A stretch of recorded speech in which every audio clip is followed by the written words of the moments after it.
Assalamualaikum warahmatullahi wabarakatuh. Kembali lagi Kaula kelas 11 SMA. Kita mainan fisika ya.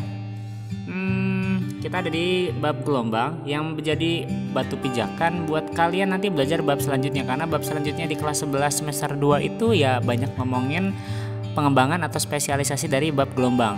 Misalnya bunyi dan cahaya, gelombang elektromagnetik juga ya. Jadi pastiin teman-teman semua bisa ya ke bab ini dikuasain, dan konten yang akan kita bahas dalam satu paket bab gelombang ini adalah besaran-besaran gelombang, gelombang berjalan sama gelombang stasioner ya. Jadi nanti kita kenalan dulu sama variabel-variabelnya, habis itu kita ngomongin dua gelombang yang beda jenis berdasarkan amplitudo. Gelombang berjalan teh amplitudonya nanti tetap, kalau gelombang stasioner amplitudonya berubah. Oke, kita langsung aja bedah satu variabel-variabelnya ya. FYI, kita harus tahu yang namanya panjang gelombang itu disimbolkan dengan simbol seperti ini yang dibaca lambda. Jadi kalau ada tulisan lambda, lambda itu maksudnya adalah satu gelombang sepanjang itu. Sepanjang itu berarti ada apa ya, petunjuk berupa rentang ya. Rentang rebus, rentang goreng itu kentang, tapi ya ini rentang.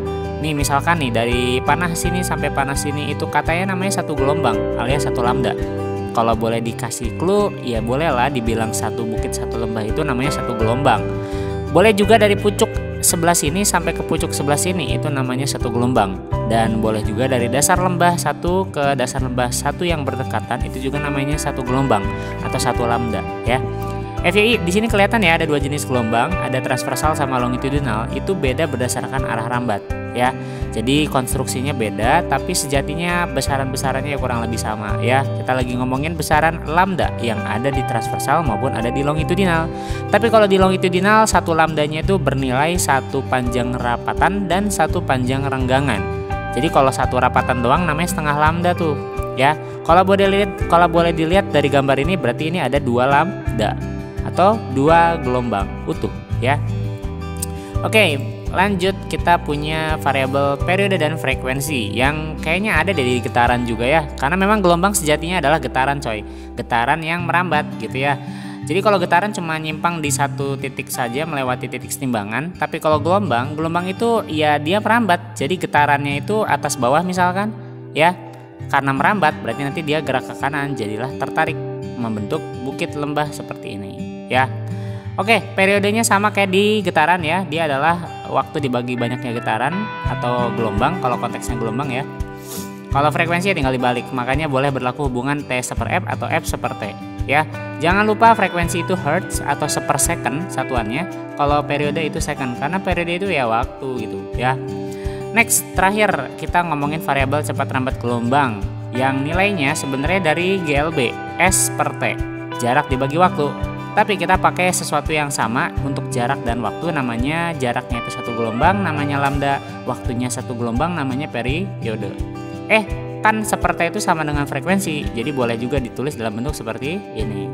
Nggak jadi udahan dulu, karena masih ada variabel yang khas di gelombang, yang katakanlah kayaknya di getaran juga ada, tapi tidak selengkap atau tidak sama dengan yang di gelombang.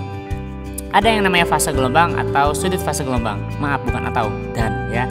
Oke, fase gelombang itu apa ya? Ya bisa dilihat dari persamaannya posisi yang menyatakan dia tuh dalam berapa gelombang sih gitu. Misalkan dia ada di posisi seperti ini gitu. Berarti ini namanya fasenya setengah. Karena apa? Karena dia menempuh dari setengah perjalanan untuk dapetin lambda. Ini fase gelombangnya di sini adalah setengah ya. Nih lihat nih di panah nih setengah. Kalau sudut fase, si fase yang tadi itu tinggal dikalikan 2pi. Nah, lihat dari rumusnya juga ini adalah 2pi dikali fase. Jadi kalau di sini fasenya setengah, berarti sudut fasenya 180 derajat karena setengah dikaliin dengan 2pi. Menurut rumusnya seperti itu, ya. Nah, kalau beda fase, ya, beda fase itu ya tinggal fase apa dikurangin fase apa gitu. Nanti bisalah kita merujuk kepada rumus delta X per lambda untuk dapetin beda fase, ya. Jadi beda fase itu didapat di antara dua titik yang kita acu terhadap lambda. Jadi nanti dia merupakan fraksi dari fase juga sih. Kalau mau dibuat jadi sudut fase nanti tinggal dikali 2V ya. Oke, next kita ke bagian inti yang kedua, yaitu kita ngomongin gelombang berjalan yang sifatnya amplitudonya tetap. Dan yang satunya nanti yang ketiga, gelombang stasioner amplitudenya berubah. Amplitude tetap di sini maksudnya dia ya simpangan maksimumnya segitu itu aja gitu ya. Nilainya tetap sebesar A. Nanti dalam persamaannya seperti ini.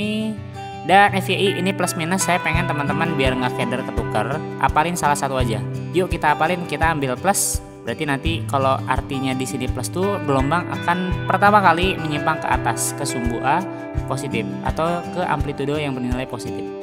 Nah, yang ini kita apalin minus aja ya, WT min KX. Kalau di sini minus alias WT sama KX itu berlawanan tanda, WT-nya kan positif, KX-nya negatif.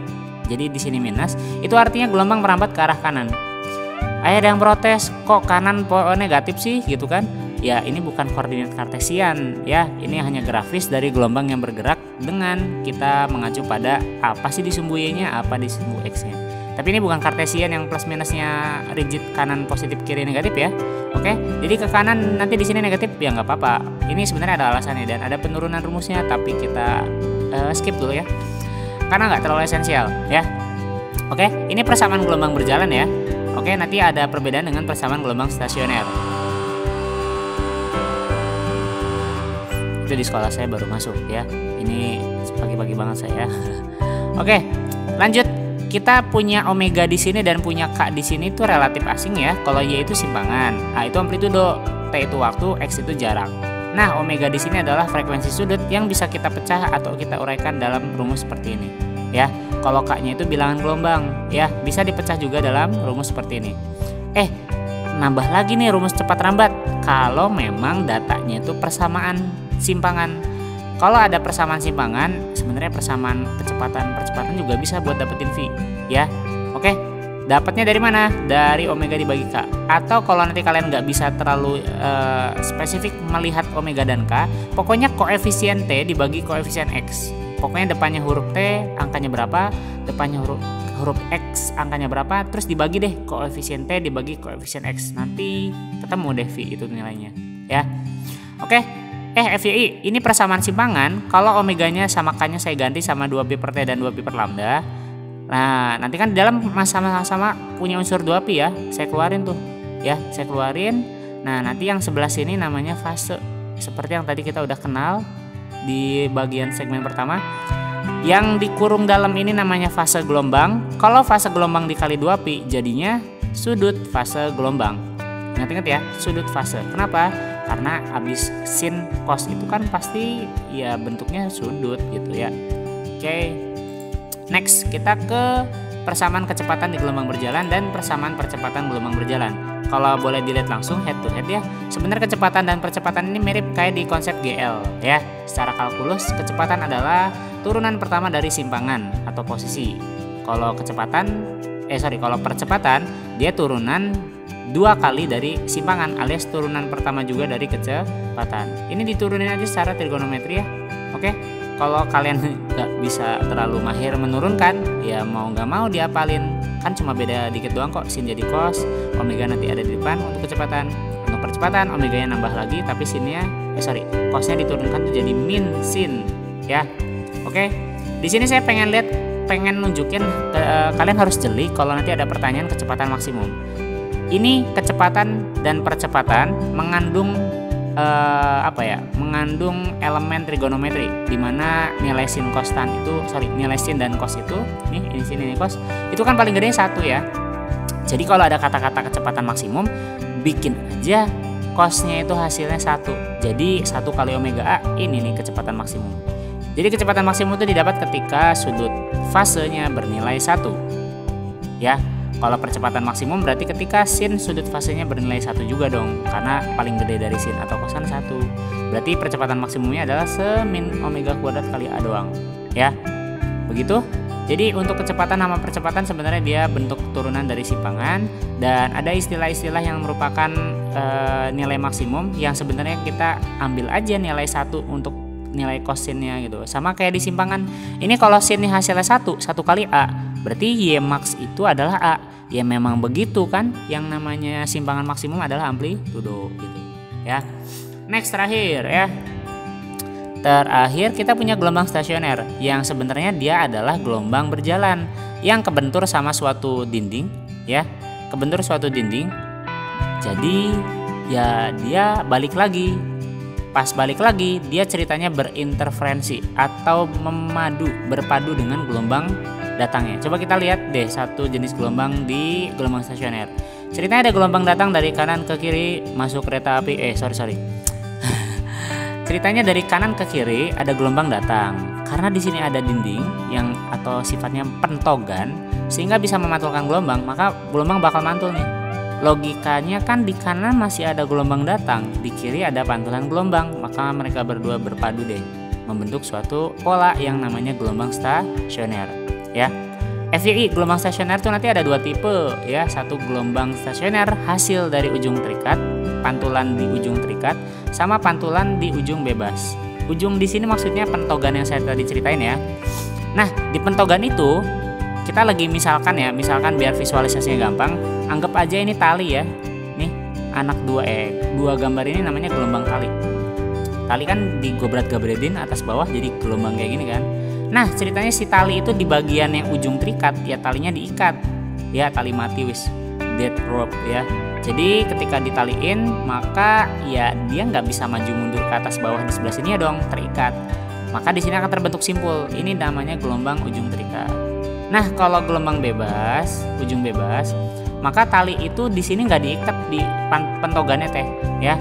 Dia katakanlah mungkin dikaretin ya, sehingga karetnya bisa naik turun gitu kan. Karetnya karet ya, nggak karet sih, ya longgar aja longgar ya. Kalau karet takutnya mikirnya seret gitu. Ini nggak seret, ceritanya dibikin bebas sehingga nanti di sini bisa terbentuk perut. Perut tuh apa? Simpul tuh apa? Ini pokok nama ya, yang namanya kembung-kembung kayak gini perut. Kalau ada pertemuan di titik-titik seperti ini namanya simpul. Jadi kalau boleh dibilang nanti ada istilah berapa perut berapa simpul, termasuk jaraknya juga nanti ditanya. Saya mau kasih, nah ini nih perut nih, perut ya. Kalau boleh saya coba kasih lihat nih, ini namanya 1 simpul, 2 simpul, 3 simpul, 4, 5, 6. Di gambar ini ada 6 simpul coy. Tapi kalau perutnya ada 1, 2, 3, 4, 5, 6. Nah ini juga walaupun dia nggak full bulat kayak endog, tapi tetap dianggap perut ini teh ya. Ulang, 1, 2, 3, 4, 5, 6. Ada 6 perut dan 1, 2, 3, 4, 5, 6. 6 simpul.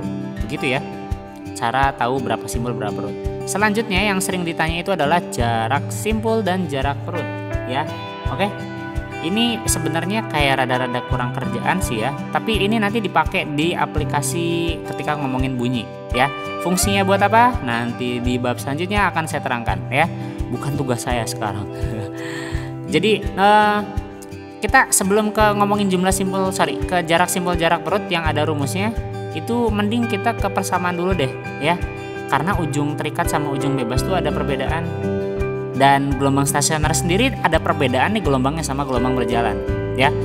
Kalau kalian bisa lihat ini dalam satu persamaan simpangan ada sin ada cos, ada sin ada cos. Tadi di gelombang berjalan kan cuma satu ya, kalau sin aja, cos aja coy ya.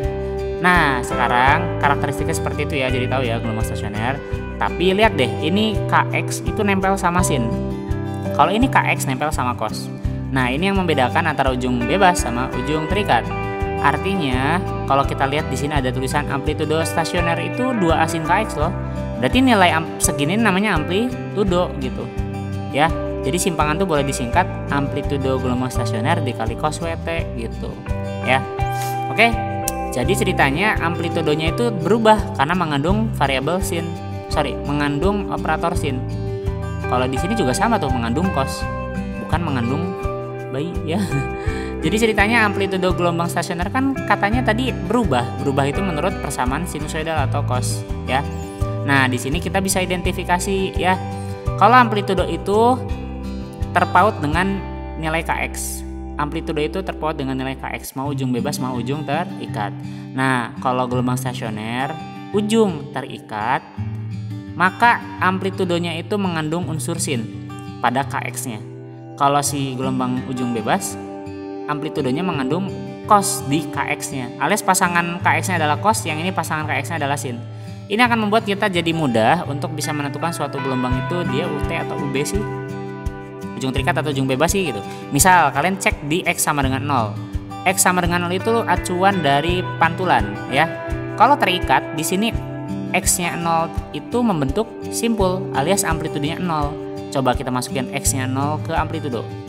X 0, maka 0 kali K 0. Sin 0 adalah 0. 0 dikali 2A adalah 0, maka amplitudenya adalah 0. Kalau amplitudenya 0, di sini akan terbentuk simpul. Tuh, gitu. Jadi, buat tahu dia ujung terikat, ya apalin atau pahamin bahwasanya yang berpasangan sama KX-nya itu sin. Karena dengan begitu nanti nilainya jadi 0 si amplitudo di X sama dengan N 0 atau di pentogan. Ya, pentogan di sini dianggap sebagai jarak awal ya, X sama dengan 0 ya, acuan X sama dengan 0. Coba deh biar lebih terkonfirmasi kita ke ujung bebas. Amplitudenya katanya KX-nya berpasangan dengan cos. Coba kita masukin di posisi awal pentogan alias X sama dengan 0. Ketika ini masuk 0, 0 kali K itu 0, cos 0 itu 1 kali 2A berarti nilai paling gede alias maksimum, maka amplitudo itu bernilai 2A, maksudnya dia akan membentuk perut di sini. Logikanya adalah dia nyimpang jauh, maka kalau nyimpangnya jauh kan membentuk perut, bukan 0 kayak tadi di ujung terikat ya. Tadi amplitudenya 0 di sini, kalau di sini amplitudenya adalah nilainya 2A karena faktor ininya 1 ketika dimasukin X-nya 0. Jadi begitu. Jadi kalau nanti kita nggak dikasih gambar tapi dikasihnya persamaan, maka lihat deh, kalau KX berpasangan sama cos berarti pasti ujung bebas. Kalau KX berpasangan sama sin maka ujung terikat ya. Oke. Berikutnya nih ada rumus-rumus yang mirip-mirip dan kalau ketukar ya udah ketukar, berarti nggak bener ya. Makanya saya pengen suggest teman-teman buat nyari letak simbol sama letak perut itu nggak pakai rumus, tapi gambar aja ya. Udah gambar gini mah gampang ya. Misal disuruh nyari jarak perut ketiga, ini perut 1, ini perut 2, ini perut 3. Nah kalian gambar nih sampai perut ketiga, terus dihitung dari mulai sini teh sampai ke perut 3 ya. Itu ada berapa gelombang? Coba dari sini set, satu lembah, satu bukit, seret sampai sini itu namanya satu gelombang. Kalau sampai pucuk sebelah sini berarti nambah 1/4, artinya 1/4 gelombang ya. Oke, jarak perut ke 3 1/4 gelombang, sama aja sok nih masukin sini nih ya. Perut ketiga berarti N nya 3, 2 kali 3 6, 6 min 1 5, 5/4 lambda. 5/4 lambda kan 1/1/4, sama aja kan. Jadi mau pakai rumus sama mau pakai gambar terus dihitung berapa lambda yang dijangkau untuk dapetin X perut ke itu, ya sama aja nilainya gitu. Sekali lagi, cara kita nggak pakai rumus buat nentuin jarak perut jarak simbol adalah kalian gambar. Misal udah tahu nih ujung bebas, gambar ujung bebas gelombangnya kayak apa. Ditanyain jarak simpul keempat misalkan, ya udah mulai dari sini nolnya, dari titik pantulan pentogan. Maka ini namanya simpul 1, ini namanya simpul 2, ini simpul 3, ini simpul 4. Tandain nih simpul 4. Maka kita berangkat dari sini sampai sini teh itu berapa gelombang? Coba yuk, kalau mau berangkat dari sini juga boleh. Simpul keempat menuju 0 ini ada berapa gelombang? Lihat. Set 1 gelombang. Set 3/4 gelombang. Artinya kita udah nemu nilai XS4 atau jarak simpul keempat adalah 1/3/4 gelombang atau 1/3/4 lambda ya. Jadi nanti tinggal cari aja lambdanya pakai nilai K sama dengan 2 pi per lambda ya. Oh iya, notice catatan NB, ini pentogan ada di kiri. Gambar yang ada di soal atau yang kalian dapetin di konten yang lain bisa jadi pentogannya ada di kanan. Itu no problem, nggak masalah. Yang penting yang namanya pentogan itu adalah lawannya dari sumber gelombang atau sumber getaran. Jadi kalau ini sumber gelombangnya kan di kanan, pentogan di kiri. Kalau nanti ada pentogan di kanan berarti sumber gelombangnya dari kiri ya. Itu sama aja. Dan sama juga yang namanya X sama dengan 0, acuan buat menentukan letak simpul sama letak perut itu adalah dari ujung pantulannya, dari ujung terikat atau ujung bebas, alias X sama dengan 0-nya itu di pentogan. Ya gitu ya. Jadi sebenarnya kita ngomongin gelombang itu bakal lebih enaknya kalau bahas soal juga. Ya, pindah yuk ke video selanjutnya. Thank you. Assalamualaikum warahmatullahi wabarakatuh.